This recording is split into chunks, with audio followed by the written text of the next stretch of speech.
जय श्री राम दोस्तों।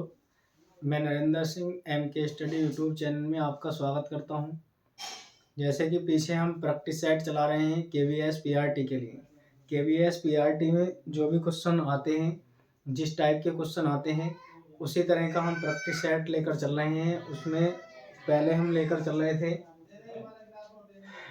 Developing a sense of नंबरनेस, यानी कि संख्या संबंधित समझ का विकास। इसमें संख्या संबंधित समझ के विकास से क्वेश्चन आते हैं और जो क्वेश्चन इनमें बनाए जाते हैं पिछले 2 सेटों में मैं दे चुका हूं ऐसे क्वेश्चन ज़्यादातर, और अभी आज भी ये इसी चैप्टर से क्वेश्चन लिए गए हैं।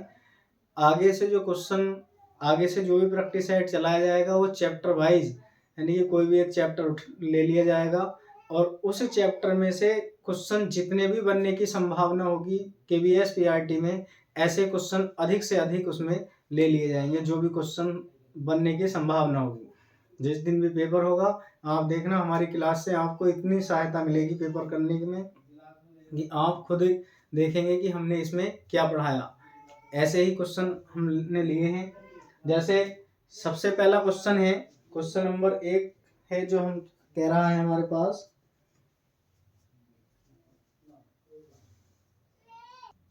जो क्वेश्चन है वो पहला क्वेश्चन हमसे कह रहा है कि if x star y equal to 3x plus के 2y then 2 star 3 plus 3 star 5 equal to क्या होगा। इसकी वैल्यू हमसे पूछ रहा है कि इसके इक्वल क्या होगा। देखिए पहले तो आप इसकी जो क्रिया दे रखी है इसे पहचाने। क्वेश्चन में ये दिया गया था x star y equal to 3x plus के 2y। फिर हमसे वो पूछ रहा है, एक पूछ रहा है 2 स्टार 3 प्लस 3 स्टार 5, इनकी वैल्यू क्या होगी जब ये दे रखा हो। तो हम इसमें लेकर चलते हैं, x और y दिया गया है।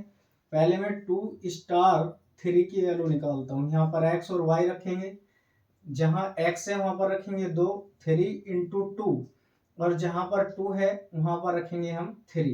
y की वैल्यू है 3, इसे लगाएंगे। इसे हल करें, 2 तिया 6 और 2 तिया 6, ये यहाँ पर कितना आएगा 12 निकल कर आएगा। इसे हल करने पर 12 मिला और किसकी वैल्यू है 2 स्टार 3 की वैल्यू। अब हम यहाँ से निकालेंगे 3 स्टार 5 की वैल्यू, यानी कि ये x और ये y। जहां पर दिया गया है x वहां पर लिखेंगे 3, प्लस जहां पर लिखा गया 2 वहां पर लिखेंगे 5। 3 तिया 9 और प्लस 5 दूनी 10 इक्वल टू आएगा हमारे पास 19। अब इन दोनों की वैल्यू हमसे पूछ रहा था, आंसर ये नहीं है। आंसर कह रहा था 2 स्टार 3 प्लस 3 स्टार 5 की वैल्यू क्या होगी। तो 2 स्टार 3 की वैल्यू हमारे पास कितनी आई है 12, प्लस 3 स्टार 5 की वैल्यू आई है 19। आप दोनों को ऐड करें, 9 2 11, 2 और 1 3, ये 31 हमारे पास आया। 31 वैल्यू निकल कर हमारे पास आई किसकी। ये पूछ रहा था हमसे 2 स्टार 3 प्लस 3 स्टार 5 की वैल्यू, ये हमारे पास निकल कर आती है। जब भी ऐसे कोडिंग नंबर के क्वेश्चन दिए गए हों, आप उसमें ये देखें पूछ क्या रहा है, और जिसके इक्वल दे रखा हो ए बी के। मैंने पिछली क्लास में भी ऐसे 2 क्वेश्चन कराए थे, एक क्वेश्चन इस क्लास में भी ले लिया है। ऐसे क्वेश्चन ज्यादातर एग्जामों में बन रहे हैं क्योंकि ये संक्रियाओं से संबंधित क्वेश्चन होते हैं। और आगे जब चैप्टर आगे प्रैक्टिस दी जाएगी कल से, तो उसमें चैप्टर वाइज हर एक संक्रिया पे अलग अलग प्रैक्टिस चलाएंगे। यहाँ पर x और y दिया गया था, x और y के स्थान पर हमने माना कि 2 स्टार 3 है, तो जहां पर x था इसमें वहां पर 2 रखा यहाँ पर, और जहां पर y था यहाँ पर हमने रखा 3। इसे हल कर लेते हैं। हल करने के बाद जो आएगा अभी इसे यहाँ छोड़ देते हैं। फिर दूसरे में हमसे कह रहा था 3 स्टार 5 की वैल्यू, तो यहाँ पर जहां x है वहां 3 और जहां पर y है वहां 5 रखकर उसे भी हल किया। ये हमारे पास 19 यानी कि 19 आया 19। आप इन दोनों को एक जगह जोड़ें, वो इनकी वैल्यू कह रहा था 2 स्टार 3 प्लस 3 स्टार 5 की वैल्यू पूछ रहा था। दोनों को एक साथ जोड़ें, यहाँ पर 31 निकल कर आता है। और 31 हमारे ऑप्शन में दिया गया है, थर्ड ऑप्शन में 31 दिया गया है। इस तरह से आप क्वेश्चन करेंगे। इन क्वेश्चनों को ज़्यादा से ज़्यादा हल करें, ज़्यादा से ज़्यादा इनकी प्रैक्टिस करें। KVS में ऐसे ही क्वेश्चन आपको मिलेंगे ज़्यादा से ज़्यादा। आगे क्वेश्चन कह रहा है, यदि डेल्टा एक ऐसी संक्रिया है, डेल्टा एक ऐसी संक्रिया है कि धन पूर्णांकों A और B के लिए, डेल्टा हमारे पास कोई संक्रिया दी गई है जिसमें धन पूर्णांक A और B के लिए A delta B equal to है -A प्लस B माइनस फिर ब्रैकेट में -2 है, तो 4 डेल्टा 3 का मान क्या होगा? 4 डेल्टा 3 का मान क्या होगा?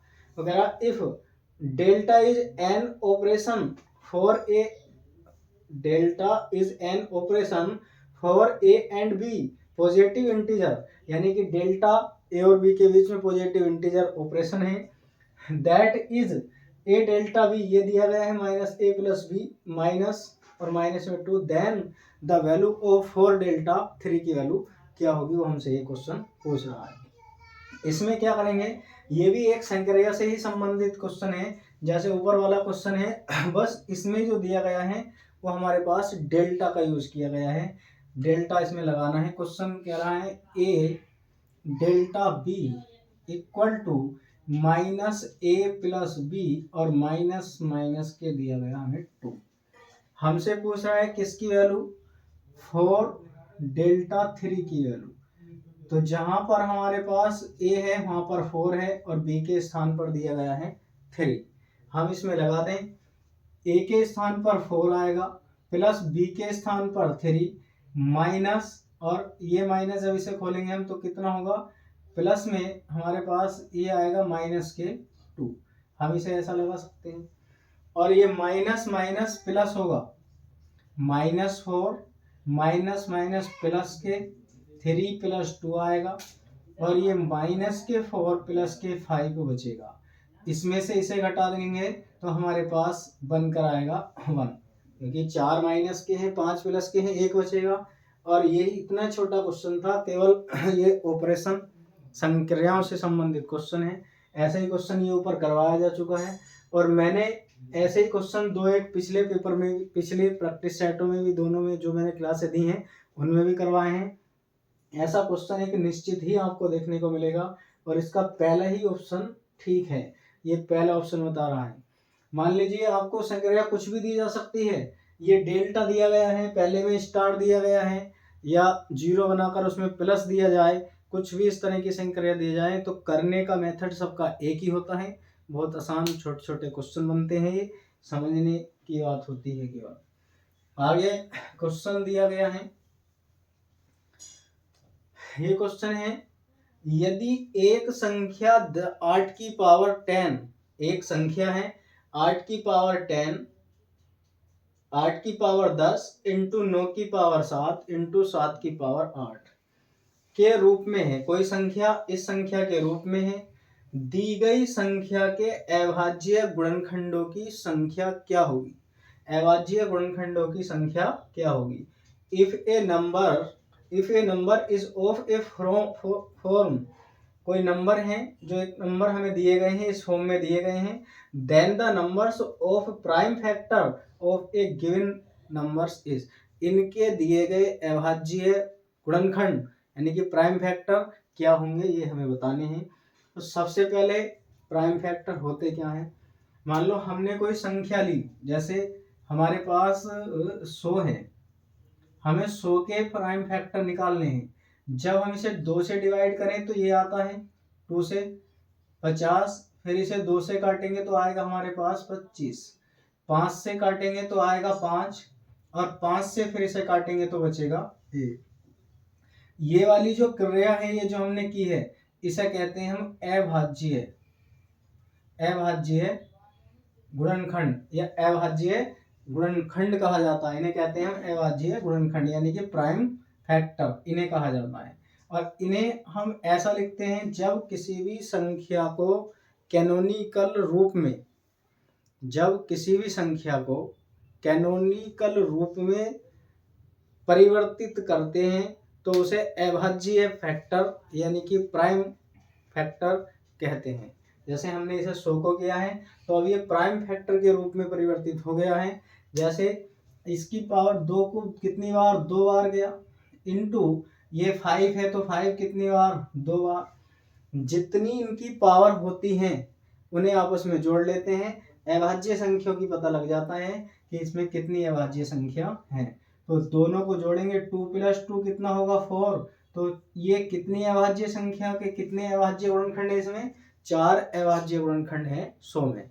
ऐसे हम इन्हें इन संख्याओं को निकाल सकते हैं। जो मैं बताना चाह रहा हूँ बात समझ में आई होगी।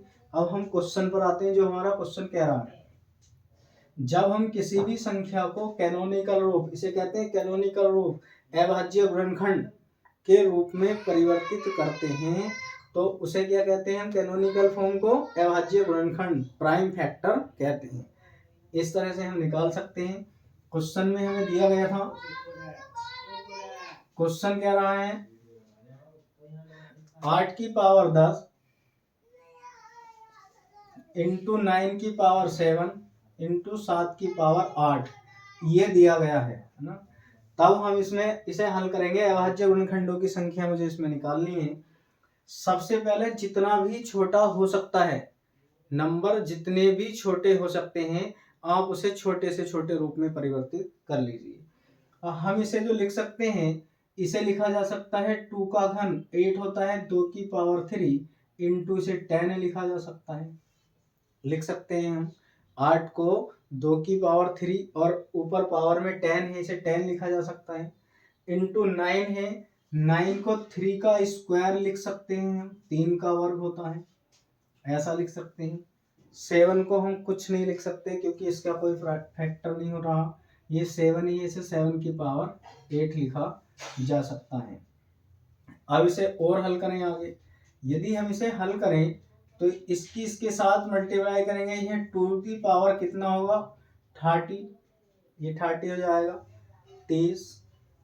इसके साथ गुणा करेंगे तो यहाँ पर कितना आएगा, 3 की पावर 14 हो जाएगा इंटू 7 की पावर 8। हम इसे ऐसा लिख सकते हैं 7 की पावर 8। अब हम जो करेंगे इसे, इसमें अभी अभी मैंने बताया था, जब कैनोनिकल रूप में हो, कैनोनिकल फॉर्म क्या होती है, किसी भी संख्या को छोटी से छोटी संख्या से विभाजित किया जाए और कितनी बार जा रहा है, उसे हम कैनोनिकल फॉर्म कहते हैं। अब हम इसे कैनोनिकल फॉर्म में बनाते हैं। बन चुका है तो जितने हमारे पास इसके ऊपर की पावर हैं इन्हें जोड़ लेते हैं, 3, 30 + 14 और + 8। इन सबको जोड़ने पर जितना भी आता है वही इसके फैक्टर होंगे, वही इसके क्या होंगे, जो हमसे पूछ रहा है कि अभाज्य गुणनखंडों की संख्या कितनी होगी। तो कितनी होगी, 8 और 14 होते हैं 22, 22 और 30 कितने हुए, 52 हुए। तो ये इसमें जो अभाज्य संख्या होगी वो कितनी होगी, हमारे पास 52 होगी। और 52 हमारे पास ऑप्शन दिया गया है, 52 हमारे पास ऑप्शन दिया गया है। ये ऑप्शन हमसे कह रहा था। देखें दोबारा से, जब कोई भी क्वेश्चन ऐसा पूछे कि इस रूप में दिया गया है, दी गई संख्या के अभाज्य गुणनखंडों की संख्या, या कोई भी संख्या आपको दी जाती है उसमें अभाज्य गुणनखंडों की संख्या पूछता है, तब ऐसी कंडीशन में आप पहले उसे कैनोनिकल फॉर्म में बनाएं। कैनोनिकल फॉर्म का अर्थ यह होता है कि जो संख्या दी गई है आप उसे छोटी से छोटी संख्या से विभाजित करते चले जाएं, डिवाइड करें, और जिस फॉर्म में आ जाती है वो जितनी बार जाती है, मैंने 100 को करके दिखाया था कैसे करते हैं। तो जो भाग दी गई संख्याएं होती हैं, जैसे 2 से गया 100 में, फिर 2 से गया 5 से, फिर 5 से, उसे हम कैनोनिकल फॉर्म यानी कि अभाज्य फैक्टर कहते हैं, प्राइम नंबर, तो प्राइम फैक्टर। तब आप इसे कम से कम पावर में ऐसा लिखें तो सबसे छोटी संख्या में जो लिखा जा सकता है आप उस रूप में लिख लें। 8 को लिखा हमने 2 की पावर 3 और 10 ऊपर चल रहा है। ऐसे हमने इसे 9 को लिखा, 9 3 की पावर स्क्वायर और इसकी पावर 7 है। 7 को हम नहीं तोड़ सकते तो 8 7 की पावर 8 है, 8 ही रहने दिया हमने। फिर आपस में इनकी जो पावर होती है, जब पावर की पावर हो, इस तरह से पावर की पावर बाहर लगी हुई हो तो आपस में मल्टीप्लाई हो जाती है। और यदि गुणा में घाते होती हैं तो वो जुड़ जाती हैं, अलग से किसी और की एक सी पावर होती है तो वो जुड़ जाती हैं। इसकी इसके साथ मल्टीप्लाई करेंगे, इसकी इसके साथ की हमने तो यहाँ पर 14 आया, यहाँ पर 8 और ये 30 आया। अब इन जो हमें अभाज्य गुणनखंड निकालने होते हैं, प्राइम फैक्टर निकालने होते हैं, तो केवल हम पावर को उनकी जोड़ लेते हैं, सभी पावर को ऐड कर लेते हैं और पावर को ऐड करने पर जितना आता है वो उसका आंसर मिल जाता है। तो ये 52 हमारे पास अभाज्य गुणनखंडों की संख्या मिलती है। ऐसे हम क्वेश्चन को करेंगे। आगे क्वेश्चन कह रहा है, क्वेश्चन बढ़िया है, ये भी अच्छा क्वेश्चन है, सभी अच्छे अच्छे क्वेश्चन हमने लिए हैं इसमें। देखो क्वेश्चन है, क्वेश्चन कह रहा है 3 अंकों की कितनी संख्याएं, 3 अंकों की कितनी संख्याएं 6 से विभाजित हो जाएंगी, यानी कि 3 अंकों की कितनी संख्याएं हैं जो 6 से विभाजित हो जाएंगी। तो 3 अंकों की संख्याएं जो 6 से विभाजित हों, how many 3 digit numbers in all are divisible by 6, यानी कि 3 अंकों की कितनी संख्याएं हैं जो 6 से डिविजिबल हैं, 6 से विभाजित हैं। अब हम इसमें पहले 3 अंकों की संख्या को देखें। 3 अंकों की संख्या 100 से शुरुआत होती है। जब 100 से शुरुआत होगी, 100 तो 6 से डिवाइड नहीं होगी। 100 से आगे आने वाली जो फर्स्ट संख्या होगी तो वो कहाँ पर, 1000 तक जब चलेंगे हम, तो 1000 से नीचे 999 तक 3 अंकों की संख्याएं रहती हैं, 3 डिजिट नंबर्स 3 अंकों की संख्याएं होंगी। उसमें कहाँ तक के नंबर 3 अंकों के डिवाइड होते हैं, 6 से हम यहाँ तक की संख्याएं निकालेंगे। पहले आप 100 से ऊपर सबसे पहली संख्या क्या होनी चाहिए, 100 से ऊपर सबसे पहली संख्या होगी हमारे पास, 100 से ऊपर सबसे पहले होगी 102। 102 6 से विभाजित होती है, 102 6 से विभाजित करेंगे, 6 ही करना 6, यहाँ पर बचा 4 और 6 सत्ते 42।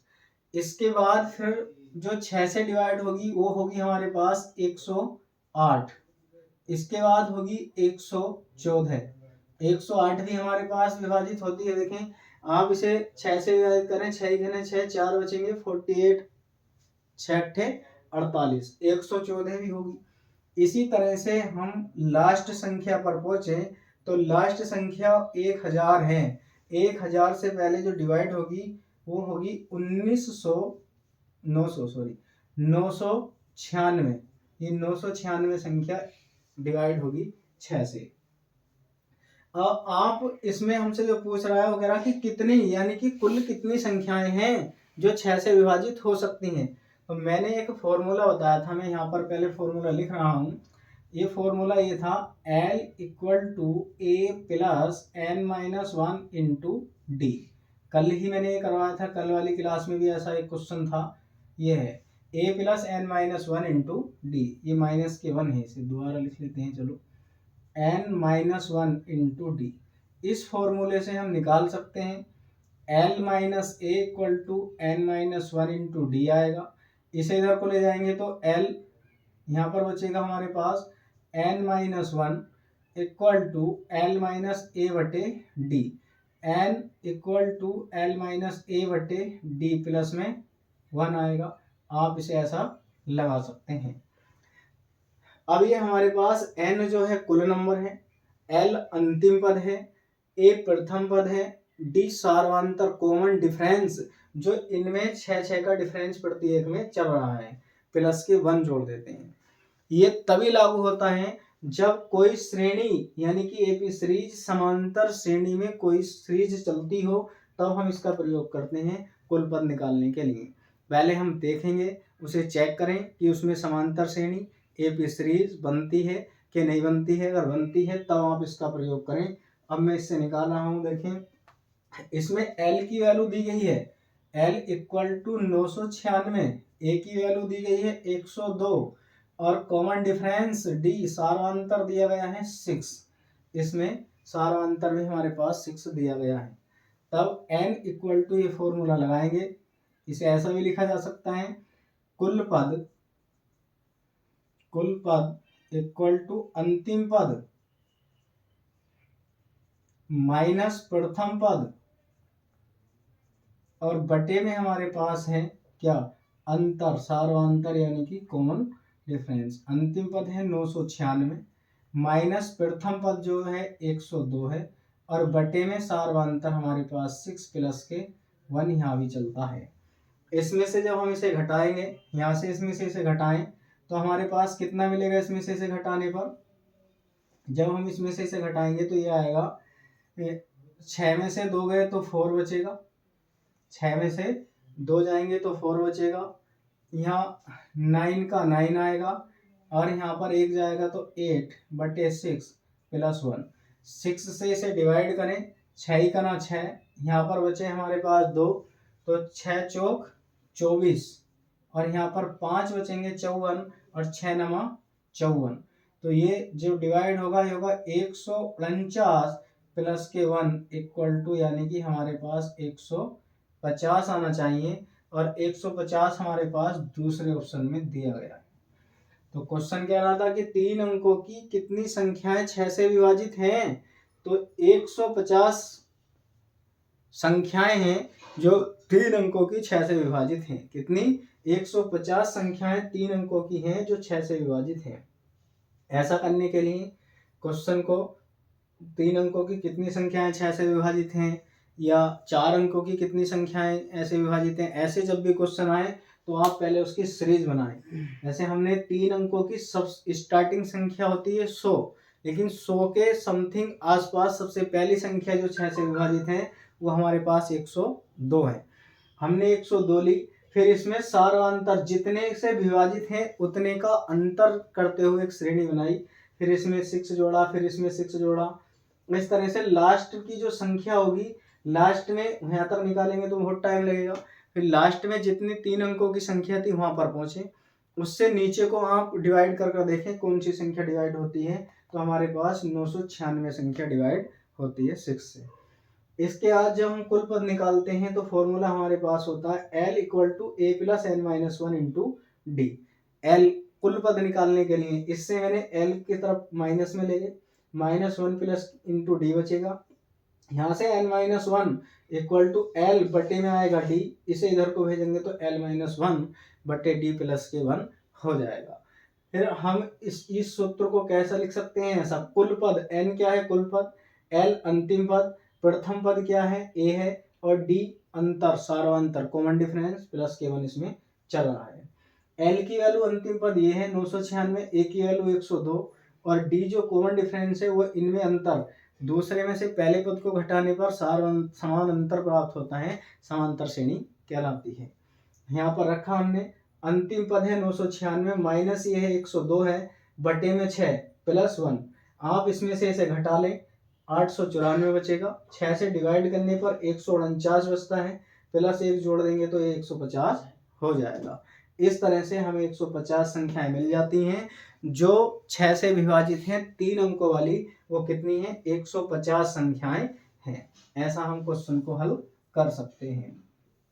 इससे आगे एक और अच्छा लॉजिकल क्वेश्चन है जिसमें थोड़ा टाइम लगेगा, लेकिन टाइम नहीं लगाएंगे ज़्यादा। ऐसा लॉजिकल क्वेश्चन मैंने लिखा है नीचे, क्वेश्चन जरूर कम है आज के, लेकिन क्वेश्चन बहुत अच्छे लॉजिकल हैं।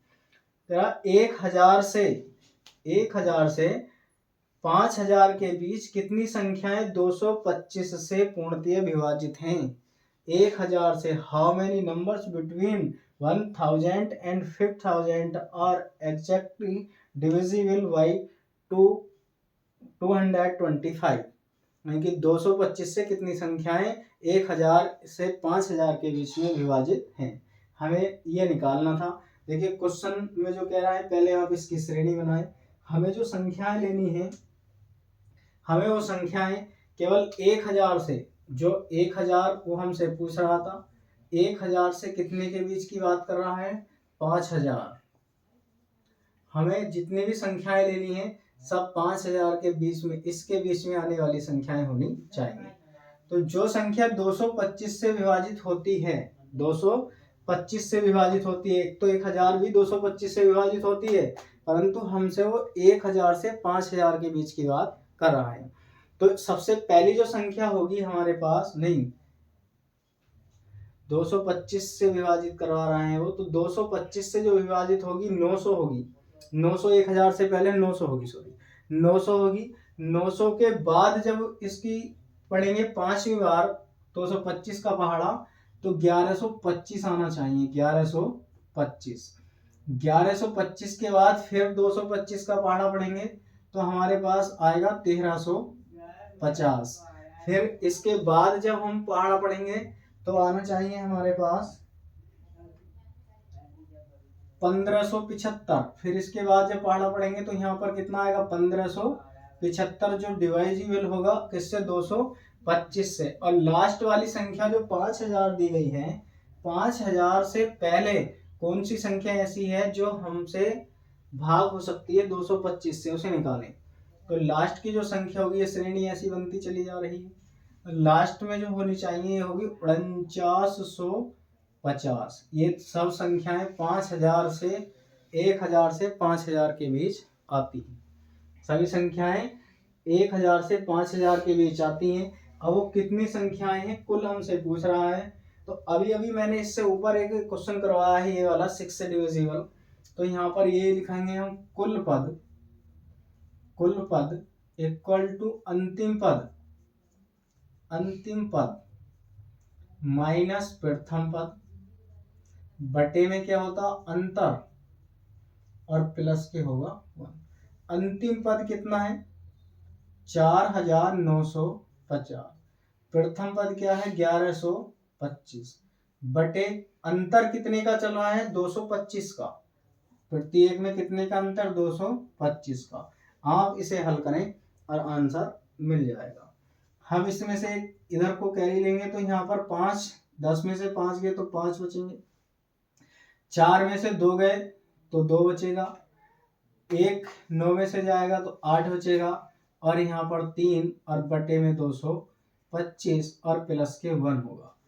इसमें आप डिवाइड करें, भाग करें तो 225 ही करना, 225 एक बार यहाँ हमारे पास चला गया, फिर कितना बचेगा 225 में आगे कितने बचे इसमें से घटाने पर, ये बचते हैं हमारे पास, कितने होंगे इसमें से घटाएंगे हम 282 में से 382 में से 225 घटा लीजिए, 382 में से 225, 12 में से 5 जाएंगे तो 7 बचेगा, यहाँ बचा 7 में से 2 जाएंगे 5 और 157, और लास्ट में बचा 5 यानी कि 1575। और 1575 में जाएगा ये हमारे पास, 1575 में 5 है 7 बार, यहाँ से जाएगा 225 7 बार 1575 में। इसे आप जोड़ें, ये 17 प्लस 1 बराबर 18, ये 225 से 3825 17 बार कटता है, और 1 प्लस के इसमें है, ये हमारे पास बचेगा 18। तो जो ये कह रहा है हमसे, क्वेश्चन जो कह रहा था कि 1000 से 5000 के बीच कितनी संख्याएं 225 से पूर्णतः विभाजित हैं, तो 18 संख्याएं हैं जो 225 से पूर्णतः विभाजित हैं 1000 से 5000 के बीच। 1000 से 5000 के बीच की जो संख्याएं हैं वो 225 से जो विभाजित हैं वो 18 संख्याएं हैं। 18 हमारे ऑप्शन में मिला हुआ है, थर्ड ऑप्शन में। और देखिए ये क्लास आपको रोज डेली बेस मिलती रहेगी, किसी कारणवश कोई होती बात अलग है, वरना रोज आपको ये क्लास KVS PRT की मिलती रहेगी। इसके क्वेश्चन मैंने ये मोस्ट इम्पोर्टेंट क्वेश्चन हैं, सभी लॉजिकल क्वेश्चन हैं जो भी लिए गए हैं, बहुत लॉजिकल क्वेश्चन हम लेते हैं जिससे ज़्यादा से ज़्यादा क्वेश्चन पेपर में आ सकें। कोई भी परेशानी हो, जो आप क्लास देखते हैं, कोई आपकी बात समझ में ना आती हो किसी तरह की क्लास से, आप हमें कमेंट करें, क्लास को शेयर करें, अधिक से अधिक वीडियो को लाइक करें, हमारे MK स्टडी चैनल को सब्सक्राइब करें, और आगे जो भी प्रैक्टिस दी जाएगी वो अलग अलग चैप्टर पर आधारित दी जाएगी। जैसे कोई भी टॉपिक लेंगे उसके क्वेश्चन करवाएंगे, हेडिंग पर क्वेश्चन करवाए जाएंगे। और चैनल को ज़्यादा से ज़्यादा सब्सक्राइब करें, क्लास को शेयर करें। आज के लिए इतना ही, जय हिंद।